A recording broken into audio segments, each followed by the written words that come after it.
Bentornati Sky Kids e benvenuti in un nuovo episodio in cui andremo a esplorare la storia di questa mappa. Siamo nella Valle del Trionfo. Abbiamo già svelato il suo mistero più recondito, ovvero quello in cui le mante venivano catturate e contro la loro volontà usate per determinati scopi.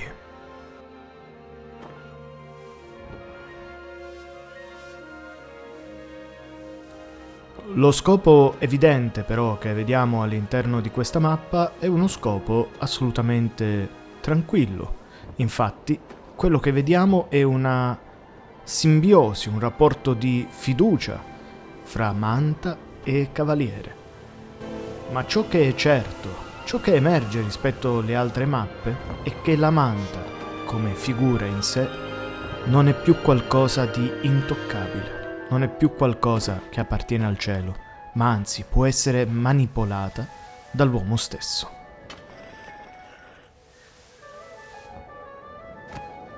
Vi chiederete dunque cosa andremo a fare oggi, se più o meno abbiamo raccontato abbastanza di questa mappa. Certo, rimane sempre l'episodio collegato agli Elder, perché gli anziani di ogni mappa hanno delle caratteristiche, delle storie che sono fondamentali poi per andare a capire il loro ruolo all'interno della disfatta del mondo di Sky.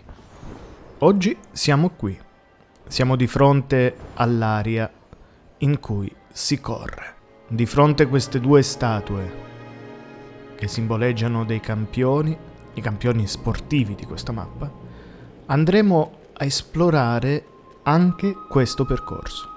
Oltre il cancello, di fronte statue trionfali e con il Monte Eden in faccia, un altro lato della Valle del Trionfo.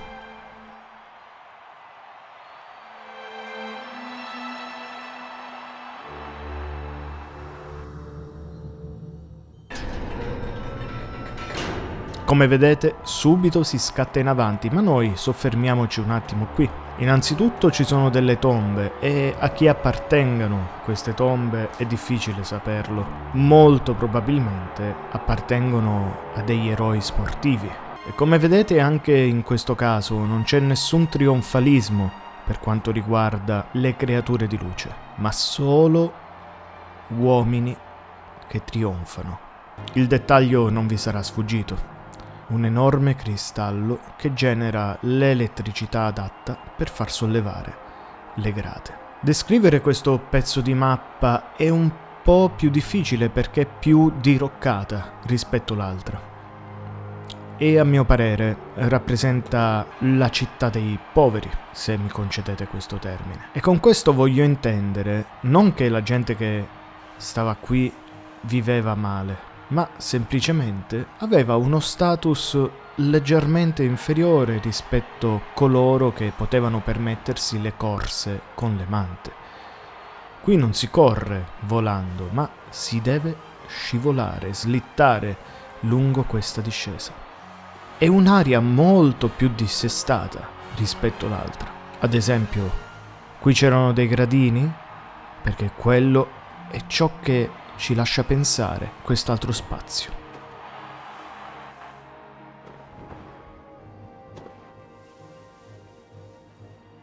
E quindi qui c'era una sorta di piazza, di piazzale. È difficile decodificare la natura di questo spazio sin dall'inizio, perché sembra che non è uno spazio adibito alla corsa, così come lo viviamo noi oggi.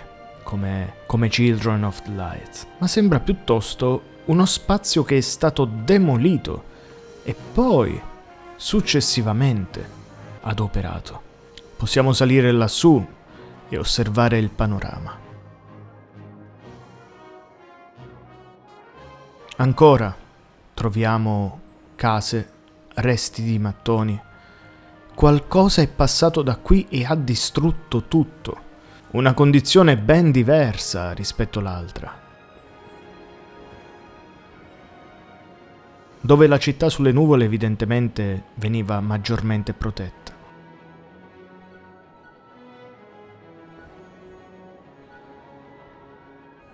Mi viene quindi un dubbio e la teoria che sto per dire magari stupirà molti.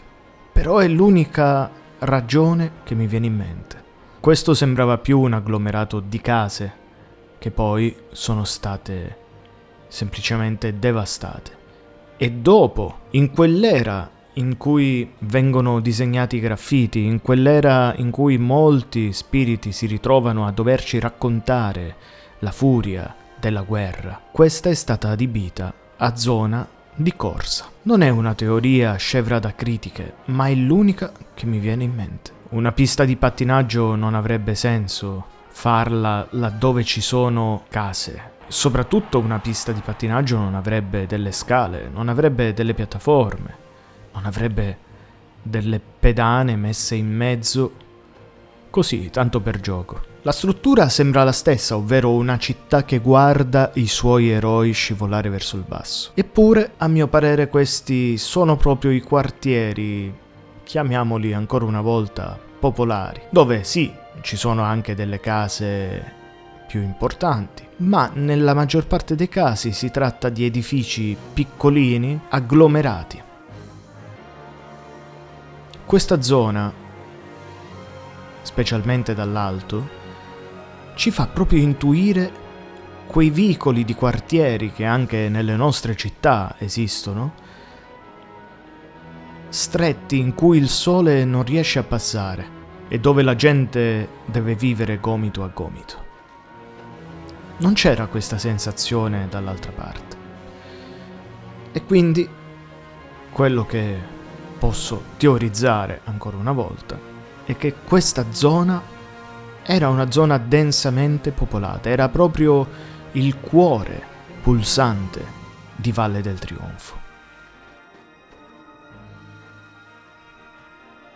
Vi chiederete allora perché ci sono i cancelli all'inizio? Beh, io penso che sia qualcosa di puramente estetico. Ovvero, questa era una mappa incentrata puramente sullo sport. E quindi, se si voleva fare un ingresso per un qualche quartiere, ebbene, quale modo migliore per farlo simile a quello dove si esibivano i veri campioni, quelli che volavano sulle mante. Magari in passato, dopo la scalinata, c'era davvero una pista dove il popolo poteva scatenarsi, scendere giù rapidamente e sfidarsi. E non escludo il fatto che alcuni edifici, alcuni massi che noi troviamo qui e lì lungo questa strada siano caduti dalle zone laterali. Questo però non toglie tutta la narrativa di questa zona, che in Valle del Trionfo iniziava ad emergere una divisione per classi, qualcosa che non abbiamo mai visto fino ad oggi nel mondo di Sky. C'era una sorta di zona di lusso che era quella lì, quella proveniente dall'area di volo, e una zona meno lussuosa, quella proveniente da quest'altra fiancata del monte. Solo alcune vette dividevano chi poteva permettersi una vita più agiata e chi invece, seppur vivendo una buona vita, però viveva in una zona più popolare.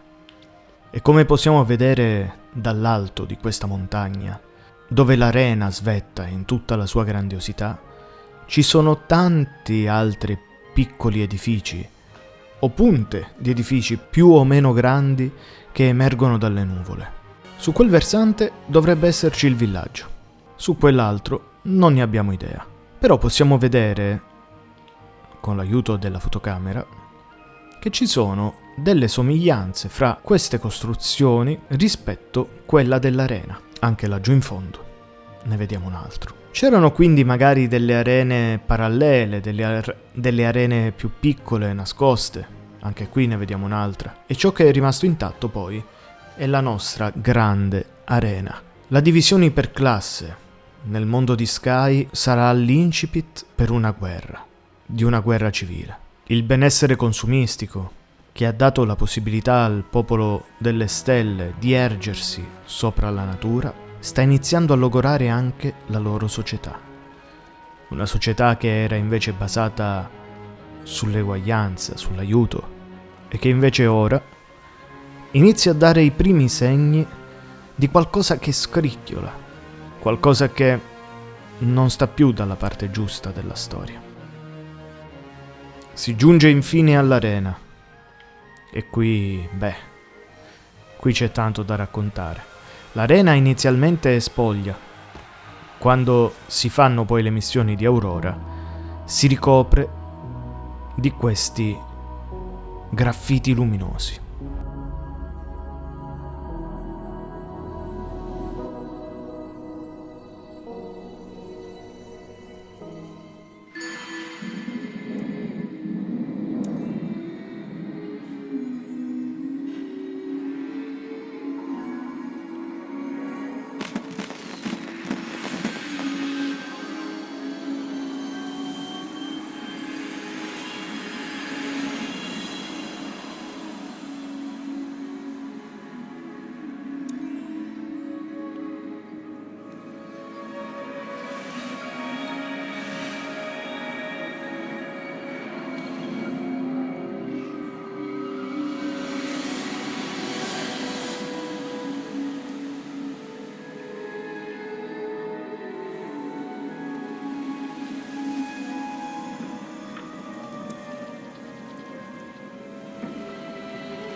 Ed è un'esperienza molto bella. Le missioni di Aurora le stiamo vivendo passo dopo passo, quindi ancora non andremo a esplorare tutto, ma c'è una particolarità già in questi graffiti, ovvero si racconta una parte della storia di Sky. Si racconta come da un mondo naturale il popolo delle stelle si sia evoluto, sia andato nella foresta, quello che abbiamo raccontato con i minatori, abbia trasportato quelle gemme nelle giare romboidali che abbiamo più volte visto,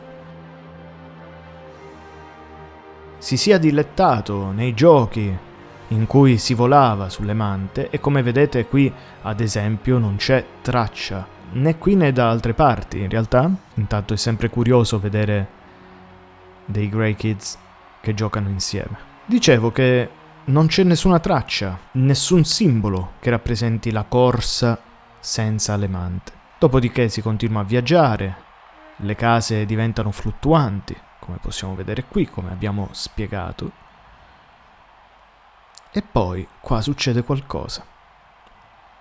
Per la prima volta quel triangolo che abbiamo più volte sottolineato, che poi viene esteso a un rombo, e come vedete siamo ricoperti da simboli romboidali e triangolari. Non esiste quasi più la circolarità, se non per il fatto che ovviamente siamo all'interno di un'arena, ma ogni decorazione è una decorazione che richiama al rombo, per cui dedicare tanta attenzione anche alla simbologia è molto importante. Come vedete questi sono dei veri e propri soldati.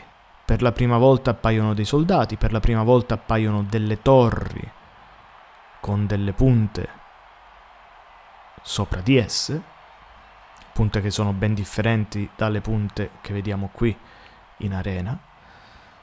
E poi la fine non ci viene narrata qui, perché la dovremmo andare a scoprire noi. È molto bello quando le teorie che abbiamo raccontato con tanta attenzione fino a questo momento coincidano poi con i riassunti che il gioco stesso dà della sua storia. Per quanto poi possa modificare alcune cose, possa cambiare alcuni aspetti nel corso del tempo, questo resterà per sempre indelebile.